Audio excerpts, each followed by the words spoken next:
ఇప్పుడు ఎవరిని పట్టుకుంటే నీకు 3000 అంటాడు. ఆడ మీ ఊళ్ళో కష్టపడి 3000 ఇస్తాడా?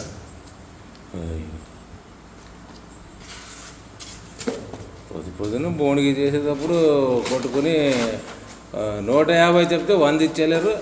అలాంటిది ఏదైనా ఇదంటే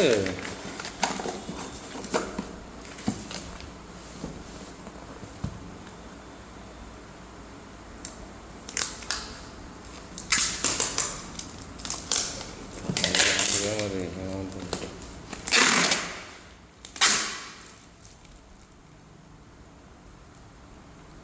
కమ్మవి తెలుసు, అన్నీ తెలుసు. కమ్మస్ అంటేనే వాళ్ళు అలాగే. వాళ్ళ తమ్ముడు అప్లై ఒకసారి మాట ఇచ్చినట్టు అయితే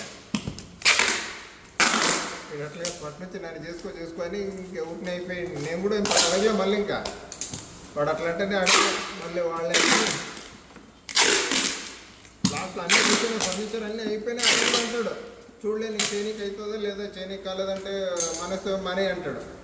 ఇప్పుడు కూడా రోజు కదప్ప, రోజు పొద్దున్న ఇంకే నా అయిపోయింది పని చేసేదానికి అవన్నీ ఎందుకు ఎట్లా క్లోజ్ చేస్తున్నాం కదా, అవన్నీ ఎందుకులే అంటాడు.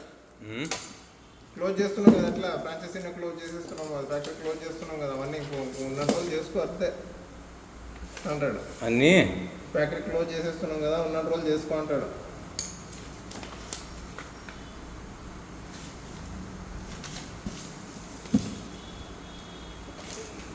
ఎంత ఖర్చు పెట్టింది?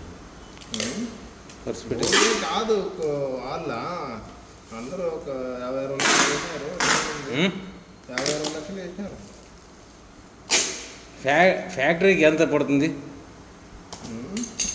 52 లక్షలు. 52 లక్షలు. 60 లక్షలు. ఇప్పుడు డబ్బులు నేను ఇప్పించక రెడీ ఉన్నాను ఎవరితోనా. వాళ్ళకి పని చేసే మంచి కావాలంట, ఆడ ఇన్వెస్ట్మెంట్ చేసి పని చేసే కావాలంట వాళ్ళకి. అయిందా?